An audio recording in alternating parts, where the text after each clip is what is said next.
আমি এতদিন তো ভাবতেই পারিনি এই ট্রিক্সটা, আজকে কেন হঠাৎ করে আমার মাথায় এলো আমি জানি না। প্রথমেই আমি দেখব এখানে অরেঞ্জ কালার, যেটা আমাদের পতাকার কালার, অরেঞ্জ কালার নেব। এরপরেই আমি নেব হচ্ছে সবুজ রং, এবং আমি সাথে নেব হচ্ছে সাদা রং মধ্যেখানে।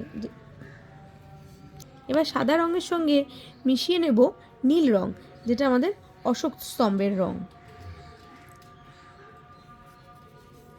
এবার একটা ব্রাশ নিয়ে আমি সবকটা কালার একসঙ্গে মিশিয়ে নেব।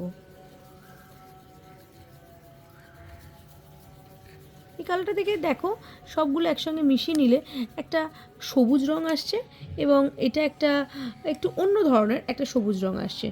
এবার এর সঙ্গে যদি আমি আমাদের ভারতীয় সৈন্যদের রক্তের রং মিশিয়ে দিই, কারণ এইখানের সঙ্গে তো তাদের পরিশ্রম, তাদের রক্তের রং আছে, মেশালে কিন্তু আমাদের যে রংটা আসবে সেটা হচ্ছে আমাদের ভারত মাতার রং, আমাদের মাটির রং।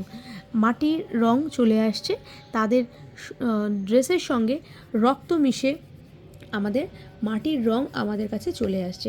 এখন এই মাটির রঙের সঙ্গে আমরা যদি আরও 4টে কালার মেশাই মাটির রঙের সঙ্গে, যেমন প্রথমেই যেটা মেশাবো আমরা অরেঞ্জ কালারটা, মাটির রঙের সঙ্গে অরেঞ্জ কালার, তারপরে আমরা যেটা মেশাবো আবার এই রঙের সঙ্গে একটু নীল রং, মাটির রঙের সঙ্গে একটা নীল রং যেটা আমরা আগে মিশিয়েছি।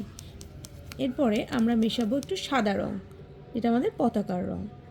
পতাকার মধ্যে যে যে কালারগুলো আছে আমরা সেগুলোই কিন্তু মেশাবার চেষ্টা করছি। এরপরে দেখো আমরা মেশাবো একটু তাদের রক্তের রং, লাল রং, মাটির রঙের সঙ্গে লাল রং। এই রঙগুলো দেখে তোমাদের কি একটু বুঝতে পারছো এই রঙগুলো কী রঙে পরিবর্তন হচ্ছে, এই রঙগুলো কী রঙ হচ্ছে?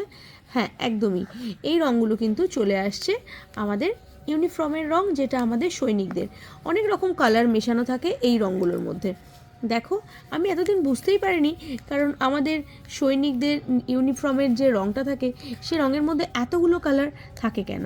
এই কালারগুলোর জন্যই, এই সমস্ত কালারের সঙ্গে এই আমাদের রং মিশে গিয়ে কিন্তু এই কালারগুলো তৈরি হয়। আর তোমাদের যদি এই ভিডিওটা ভালো লেগে থাকে তাহলে অবশ্যই লাইক ফলো করো, আর যদি মনে হয় এই ভিডিওটা কারোর কাছে পৌঁছে দেবে তাহলে শেয়ার করে দিও। ধন্যবাদ।